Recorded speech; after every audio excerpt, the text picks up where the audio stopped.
राजांनी आदिलशाहचा सर्वात मोठा सरदार अफजल खानाचा पराजय केला होता. त्याच्या अगोदरही खूप मुघल सरदार आले आणि खूप गेले, पण एकही सरदार महाराजांना हरवण्यास सक्षम नव्हता. तिथे दिल्लीत बसून औरंगजेब फळफळत होता.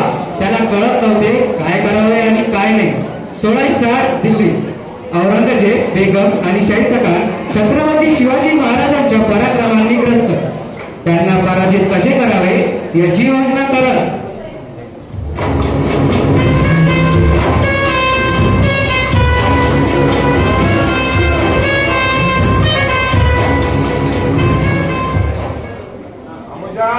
मामूजान जी हुजूर, दक्कन में मराठाओं की ताकत दिन ब दिन बढ़ते जा रही है. उस सिवा ने मेरे नाक में दम कर दिया है. वक्त आ चुका है उस सिवा को सबक सिखाने का. बिल्कुल शहंशाह, उस पहाड़ी चूहे की इतनी जुर्रत कि वो आपको दिखाए. आप पूरे हिंदुस्तान के शहंशाह है, इतने बड़े आलमगीर का क्या ही करने का वो. नहीं मामूजान नहीं, उन मराठाओं को कम आदमी निकलती दोबारा मत कर बैठना. बोल गए क्या किस तरह उस सिवा ने अफजल खान को बड़े चालाकी से मौत के घाट उतारा था. सही कहा आपने. आज तक हमने जितने भी सुरमा देखे हैं वो सब अपनी नाक कटाकर ही वापस आए हैं. वही तो मैं सोच रहा हूँ. उस सिवा को मारने भेजू तो भेजू किसे. हर बार अपनी मुगल सेना उस सिवा से मुंह फेर लेती है. आप निराश न हुए जापना. हम तो मुगल सल्तनत के शहंशाह है और वो शिवा एक मामूली सरदार. उसे और उसकी मुट्ठी भर फौज को हम नेस्तनाबूद कर देंगे. उसे हराना तो मेरे बाएं हाथ का खेल है. इंशाअल्लाह बस आप एक मौका दीजिए, उसका सर काट के आपके सामने पेश कर दूंगा. मेरा सपना पूरे हिंदुस्तान पर मुगलिया परचम लहराना है, लेकिन मेरे सपने का कांटा उस सिवाय सिवा उसे हटाए बिना मुझे चैन नहीं मिलेगा.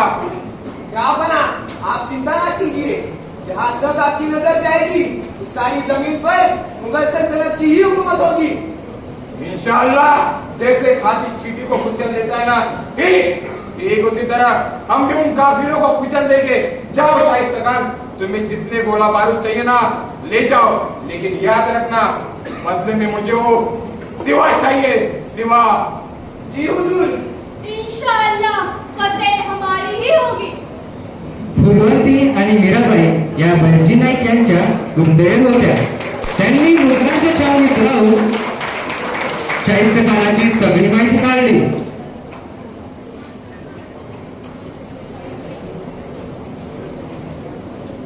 काय ग फुलवंती, कुठे चाललीस?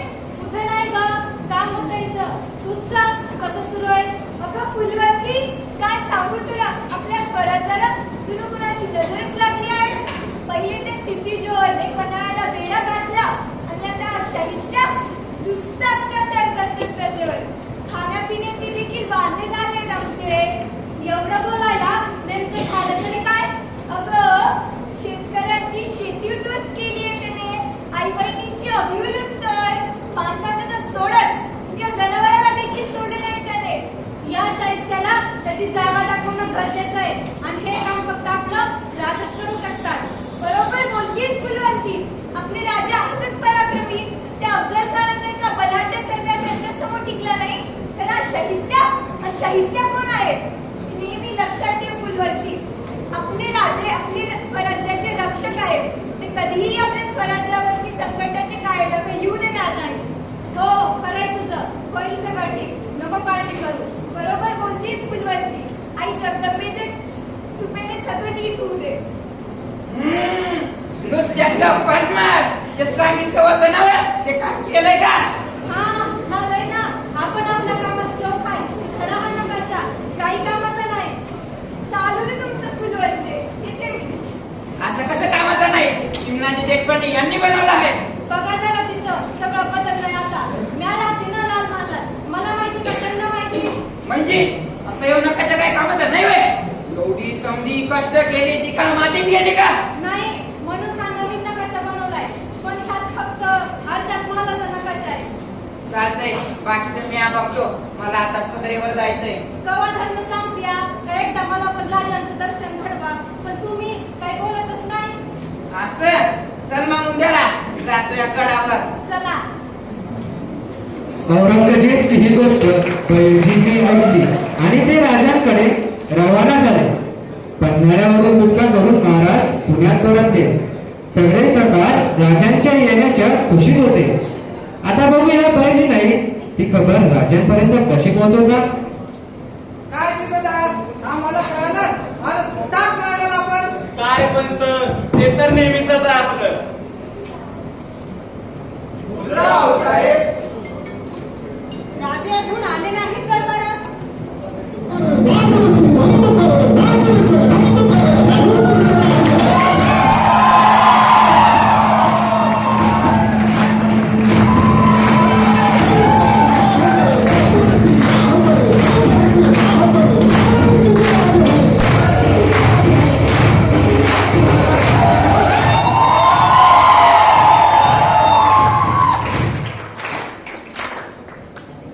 राज, आपण सुखरूप परत आला हेच आमच्यासाठी खूप आहे. आमचा पांडुरंग परत आला. आता बघा आपण स्वराज कुटुंबावर नेऊन ठेवू. होय सुभेदार, हे अगदी खरं बोललात तुम्ही. आपल्या पांडुरंगासनी सुखरूप पाहून वैकुंठ लाभल्यागत झाले बघा. पंत, गनिमाची काही हालचाल. महाराज, सध्या तर फार अशी हालचाल काही जाणवत नाही. आपण शिकवलेल्या धड्यानंतर असं वाटत नाही की स्वराज्यात पाय ठेवायची हिंमत करतील म्हणून. पण पंत, असा विचार करून गाफील राहून चालणार नाही. वाऱ्यावर उठणाऱ्या बावड्यास मज्जाव घालायला शिका आणि त्यांनी केलेली दगा आपण विसरू शकत नाही. शत्रूवर पूर्णपणे विजय मिळवायचा असेल तर शत्रूच्या कौलाला प्रसंगी 2 पाऊल पुढचा विचार करायला हवा. बाहेर एक तमाशा जोडी आली आहे, ते राजांनी बोलवलं. पाठवून द्या त्यांना. होय रे.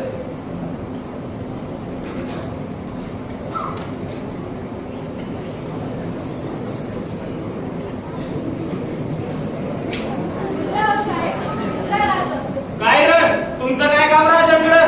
राजा, तुमची सेवा करायची इच्छा आहे. आई, तू खूप चुकीच्या ठिकाणी आली आहेस. आम्ही असले शौक फरमावत नाही. आलीस तशी खालवणी घे आणि जा. राज, एकट्याच्या गरीबाला शेवेची संधी तर देऊन नका. तुमच्या पाशीच ठेवतात नाही बाय. ए सोगड्या, राजानं सांगितलं कळत नाही का? का सांगू? आवाज सुभेदार, थांबा. या सोंगऱ्याचा खेळ आम्ही अगोदर खूपदा पाहिलाय. काय बहिरची वासरा आता मुद्रा साहेब, मुद्रा राज. काय सुभेदार, आपल्या माणसाला ओळखण्याचं झालं होय. अहो नाही. वा बहिरजी, तुम्हाला ओळखण्यात आम्हाला देखील गफलत झाली. काय खबर घेऊन आलात? रावसाहेब, आपल्या समध्यांशी थोडं एकांतात बोलायचं होतं. एकांत. वय राज.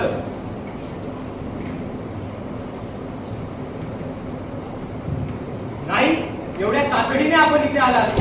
काय खबर आणली आहे? क्षमा झाली राजे. आपल्या छत्रेखाली मराठी रयत एकदम हर्षात सणवार साजरे करत आहे आणि या चुकाला गाठ पाडायचा डाव तो खान रस्त्या. काय झाले नाही? अशी कुठली खबर आपल्या कानास पडली? आऊसाहेब, औरंगजेबाने त्याच्या मामा शाहिस्त्याला दख्खनला पाठवायला षडयंत्र रचलाय. खान 75,000ची फौज घेऊन दख्खनच्या वाटेला लागला पण आहे. हत्ती, घोडं, पायदळ एवढंच नव्हे तर फिरंगीने दिलेल्या बंदुका पण आहेत त्यांच्या संघ. आऊसाहेब, या संकटाला आपण कसं सामोरे जायचं?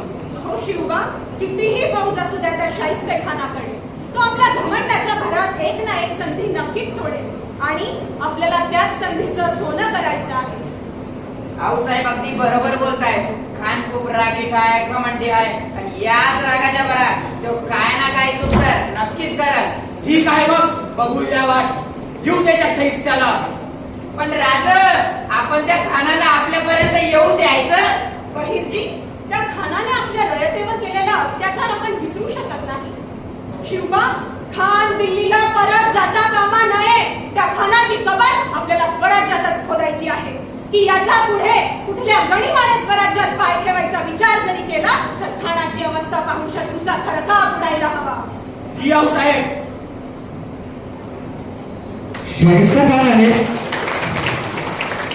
खानाने 75,000चे सैन्य घेऊन लाल महालावर डेरा टाकला. जो महान राजांच्या बालपणाचा रंगमंच होता त्याचा खानाने रंग उडवला. महाराजांच्या स्वराज्यावर काळी ढग दाटून आली. खानाने रयतेवर अवहेलना सुरू केली. देवळं तोडली, पिके उद्ध्वस्त केली, लुटमार केली. सगळीकडे हाहाकार माजला. 1663 शाहिस्ता खानाच्या अत्याचाराखाली 3 वर्षे गेली. महाराजांना प्रजेचे हाल बघितले जात नव्हते. शेवटी महाराजांनी या राक्षसाचा वध करण्याचा डाव आखायला सुरुवात केली. राज आम्ही 2-3 वेळा समध्या बाजूने फेऱ्या मारल्या. वकूत पूर्ण झालाय बाहेर यायला आणि मी म्हणतो तेवढ्या वकूत जर आपण परत नाही आलो तर एक मावळं काय समधीत कटून मारू तिथं. अहो नाही तुम्ही म्हणताय तेवढा वेळ लागताच कामा नाही त्या शैस्तापर्यंत पोहोचायला. काय चिन्हाची होतर आम्हालाही तेच वाटतंय राज. बरं एक सांगा नाही आपण जातोय तरी कुठल्या वाटेने? पठार खाण्यापासून उजवीकडे जवळ मोरल्या अंगाला जातो ना तिथनं उजवीकडे जायचं आणि देवडीच्या मागच्या बाजूने वर चढायचं. पण नगारखान्यापर्यंत जायची गरजच नाही. पठारखान्याच्या बाजूलाच एक दिंडी दरवाजा आहे आणि आपल्याला तिथून थेट वर जायचंय. आऊसाहेब पण तिथं तसं काही दिसलं नाही. नाही आऊसाहेब म्हणताय तसा एक दरवाजा आहे. तुम्हाला दिलेला नकाशा बघू. उत्तर इथे एक दरवाजा असायला हवा. काय आऊसाहेब? अगदी बरोबर पंत. आम्ही देखील हेच म्हणत होतो. चला मग राज वाट कसली बघायची. घुसू लाल मालात आणि कापून काढू त्या खानाला. नाही तानाजी असं बेभानपणे खानावर हमला मुळीच नाही करू शकत. त्याच्याकडे कमीत कमी 75,000ची फौज आहे. आपल्यासनी अगदी योजनागत डाव आखायला हवा. हे अगदी योग्य बोललात यशाची आपण. बरं मग राज पुढचा टप्पा काय असेल आपला? आपण रमजानच्या रात्री काळोख्याचा फायदा घेऊन लाल महालात शिरणार आणि खानाला तिथंच संपवणार. हे अगदी खरं बोललात राज तुम्ही. रमजानच्या रात्री तो खान खाऊन पिऊन सुस्त पडला असेल. आपण तर सहजच त्याचा खात्मा करू. आपण खानावळीच्या मार्गे लाल महालात शिरू आणि नायकांनी दावलेल्या दिंडी रस्त्यातून थेट त्या खाण्याच्या खोलीत शिरू आणि मग त्याला उभाच शिरू. जगदम बरं यशाची तुम्ही पुढे जाऊन खानाला माराल तर खरं पण सुखरूप वापस परतायचं कसं? होय पंत. आम्ही ज्या मार्गी आज जाऊ त्याच मार्गी परतावणी धोकादायक ठरू शकते. त्यासाठी आम्हाला परत येताना किल्ल्याच्या दक्षिण दिशेच्या भिंती टाकून यावं लागेल. चला तर ठरलं मग. लाला मोहिमेच्या कामाला. क्षमा असावी असो. लहान तोंडी मोठा घास घेतोय परंतु आपणास ही मोहीम अतिशय सावधगिरीने पार पाडायला हवी. कारण लाख मेले तर चालतील परंतु लाखांचा पोशिंदा जगायला हवा. अहो यशाजी तुमच्यासारखे सवंगडी असल्यावर काहीच करून घेईल तो खान आमचं. हे खरं आहे राज पण तुम्हाला गमून आम्ही या दैत्याला अनाथ नाही करू शकत. पंत तुम्ही निश्चिंत राहा. आमच्या पाठीशी आई जगदंबेचा आशीर्वाद आहे. मोहिमेची तयारी करायला घ्या. जशी जशी मोहिमेची रात्र जवळ होती तसा तसा महाराणींचा जीव वरखाली होत होता. हल्ल्याच्या आदल्या संध्याकाळी पुतळाबाई आणि सोयराबाई देवीच्या दर्शनाला जाऊन आल्या. सोयराबाई आजची पूजा उत्तमरित्या पार पडली. होय पुतळाबाई अगदी खरं बोललात तुम्ही. आई जगदंबेच्या कृपेने आता परत सगळं सुरळीत होईल. पण आम्हाला आता काळजी वाटू लागली. दैत्यवर होणारा हा अत्याचार भगवंत नाहीये. अहो भोसलेंच्या सून आहोत आपण आणि कशाची चर्चा चालू आहे इथे? अहो राजे गप्पा तर नंतरही होती. तुम्ही बसून घ्या. तुम्ही थकला असाल आणि जेवणाची तयारी झाली आहे. बसून घेऊया आपण. काय झालं राजे? कसला विचार करतायत आपण? राणी साहेब पाण्याचा थेंब बघून पाण्यासाठी तडपणारी प्रजा माझ्या डोळ्यांसमोर येते. माझ्या दैत्यावर एवढे अत्याचार एवढे अन्याय होत असताना मी अन्नाचा पण ग्रहण तरी कसा करावा? पण राजे आजपर्यंत आपण जे काही केलं ते ह्या प्रजेसाठीच. प्रजेवरील आपले प्रेम अपरंपार आणि आई जगदंबेनंतर आपणच तर त्यांचे दैवत. अहो आणि काळजी काळजी तर त्या मुघलांनी करायला हवी. दाखवून दे त्यांना आपली ताकद. महाराज एक खुशखबर आणली. सरदार सुके स्वतः त्याला तयार झाले. उत्तम. आई भवानीचीच कृपा म्हणायची. दुसरं काय? एवढी वर्ष त्या आदिलशाहीची चाकरी करणाऱ्या सरदारांनाही स्वराज्याची महती पटू लागली आणि असंच आपण एकत्र आलो तर कुठलीच बादशाही कायच बिघडवणार आपलं. अहो आता दाखवून देऊ औरंगजेबाने याच्या नामाला. मराठा चुकत नाही. शिव छत्रपतींचा स्वराज्य नमत नाही आणि स्वराज्याचा माळवा खाली बघत नाही तर नजरेत नजर भिडवणार आहे. वा राणी साहेब वा. हेच उत्तर अपेक्षित होतं मला आपल्याकडे.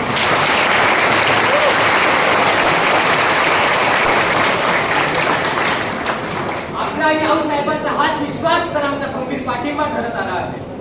राजे बरोबर बोलतायत आपण. पण पाणी वाढून ठेवली चला. येणाऱ्या संग्रामासाठी महाराज त्यांच्या धीरगंभीर आवाजात आपल्या मावळ्यांना प्रेरणा देत.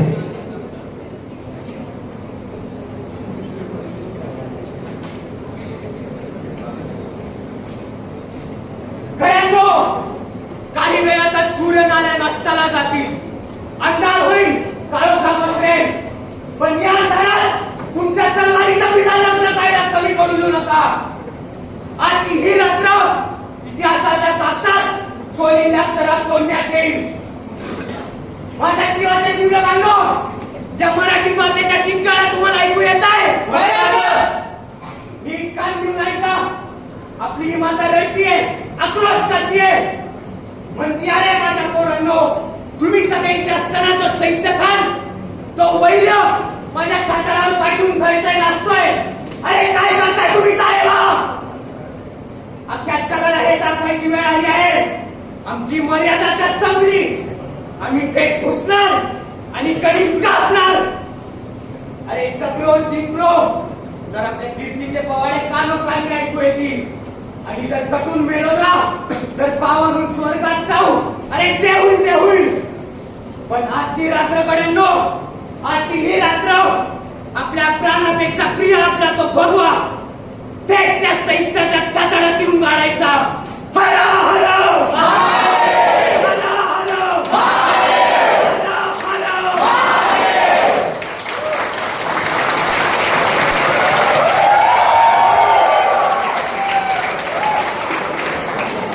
दुसरीकडे लाल बहादूर शाहिस्त खानाला राजाच्या या भेटाची भूमत देखील नव्हती. रमजानचं जश्न नेमकंच संपलं होतं. शाहिस्त खान आणि त्यांची बेगम एकांतात होते. तेव्हा शाहिस्त खानाचा मुलगा फतेह खान काबूलवरून परतला होता.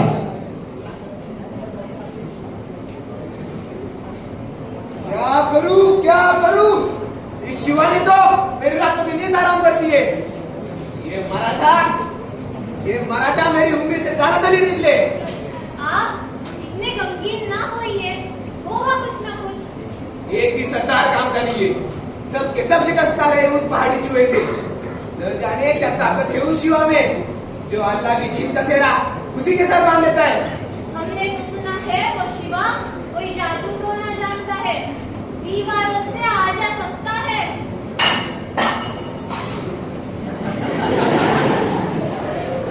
कुछ नहीं, हवा है. मुझे लगा शिवा है.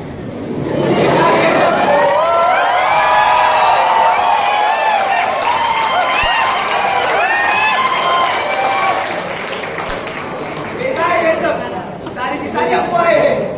ये सिपाही अपनी हार छिपाने के लिए इन अफवाहों को हवा दे रहे हैं. अब हम समझ चुके हैं कि शिवा से निपटने के लिए हमें कोई अपने की जरूरत है. तो आपका अपना आ गया विचार.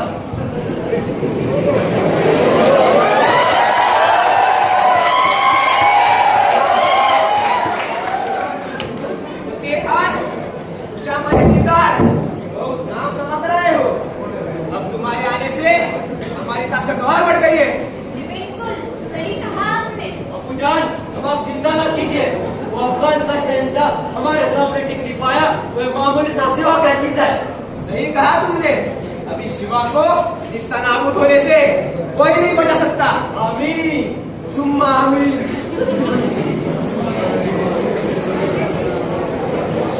राजे व मावळे सावधगिरीने लाल महालात शिरतात.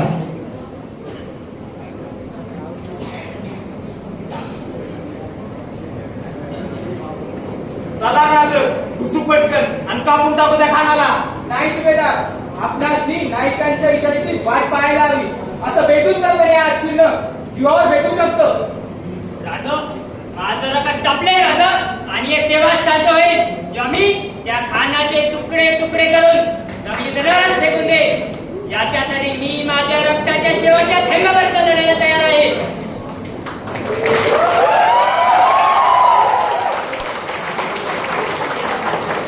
चला मग दिंडी दरवाजे शोधायला घ्या. अखेरीस राजांना खानापर्यंत पोहोचण्याचा रस्ता मिळतो.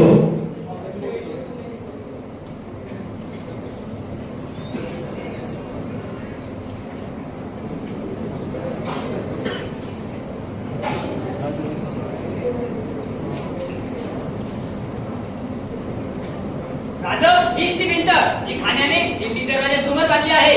चला मग सुभेदार, होऊन जाऊ दे दणका. वय राज.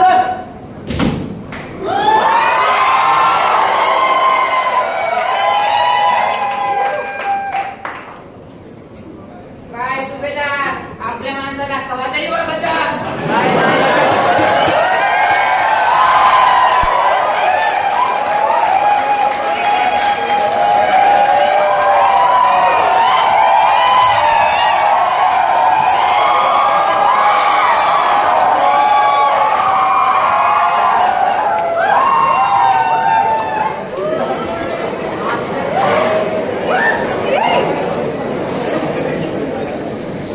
काय नाही, तुम्हाला ओळखेल तो देवच म्हणायचा किंवा आता.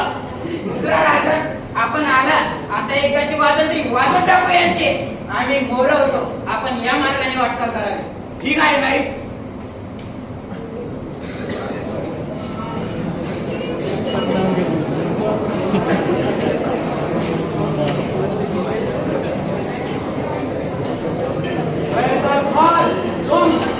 वैद्य तुझा बाप बहिणी.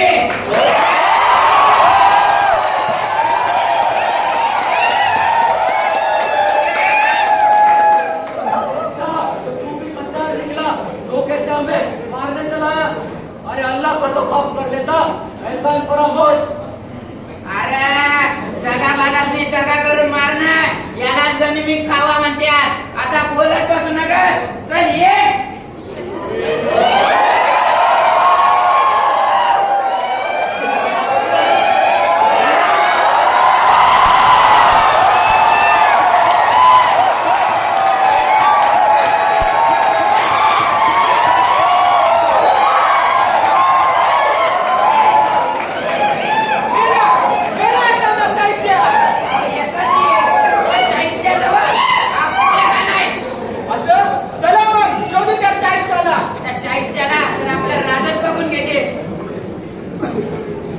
महाराज व सुभेदार मालुसरे खानाच्या दालनापर्यंत पोहोचले. राजे व खान समोरासमोर आले आणि थेट झुंज सुरू झाली. कोण येऊ जाय? कोण हो तुम? अरे रुद्राच्या तांडवाला, झंझावती वादळाला आणि सह्याद्रीच्या या वाघाला हे सांगायची गरज नसते की तो कोण आहे.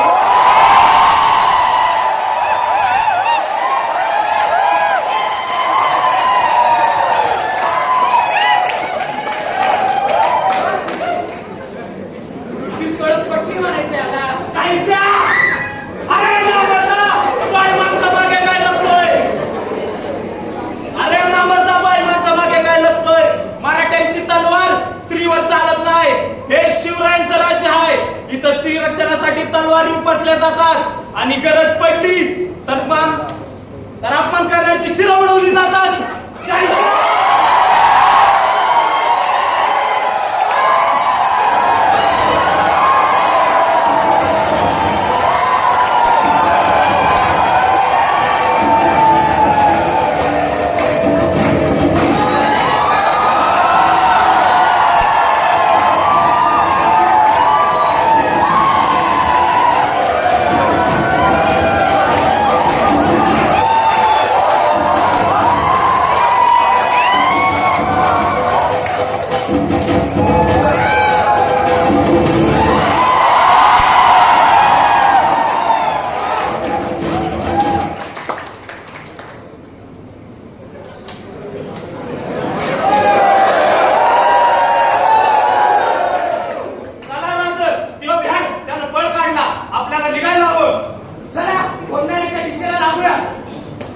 तेजस्वी तलवारीच्या झळकेत महाराजाच्या चपळ मारांनी शाही सफाराची दिनगोटे उडवली.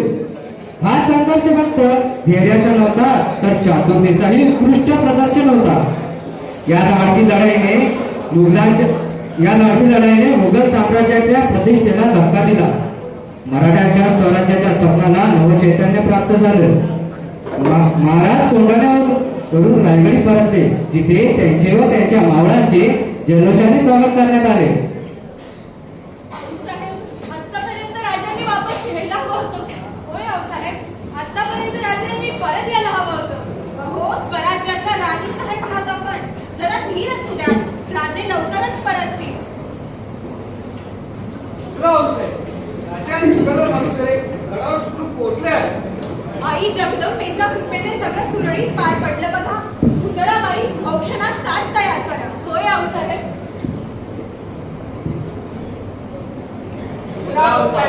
आऊसाहेब, आपण मोहीम मारली. आऊसाहेब, आपली फतेह झाली आणि त्या संस्थेची शिकस. आऊसाहेब, राजानं त्याची 3 बोटं छाटली. अव 3 साल पुण्यात थर टोकून बसलेल्या खानानं 3 बोटं तुटल्यावर 3 दिवसात दिल्ली गाठली. होय आऊसाहेब, राजाच्या पराक्रमाने दिल्लीच्या औरंगजेबाला सुद्धा महाराजांच्या शौर्याची खात्री पटली. अशी सत्तर बसायला हवी होती खानास. हत्तीवरून साखळ्या वाटा, तोफांना बत्ती द्या, सर्वत्र विजयी जल्लोष करा. साऱ्या रयतेस कळायला हवं त्या खानाची कशी अवस्था झाली ते. उदंड यशस्वी महाराजे आपल्या पराक्रमाचे डंके सर्वत्र वाजू द्या. आऊसाहेब, आपणास आठवतंय आम्ही वयाच्या 16व्या वर्षी आपल्या स्वराज्यासाठी रायरेश्वराची शपथ घेतली होती. तानाजी पंत आपल्या स्वराज्य एका लहान लेकरासारखं आहे. लहान बाळाला जशी चालायला मदत लागते ना, आपल्या स्वराज्याला देखील आपली कायमस्वरूपी तशीच मदत लागणार आहे. आपल्याला आपल्या स्वराज्यासाठी, आपल्या संस्कृतीसाठी आणि आपल्या लोकांसाठी सतत लढत राहावं लागणार आहे.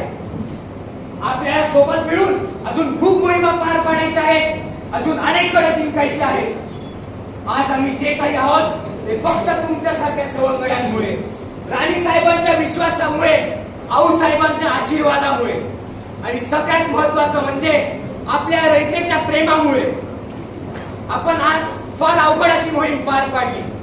विजय जल्लोष साजरा करा आणि पुन्हा बसवायला घ्या. तुमचं आमचं नातं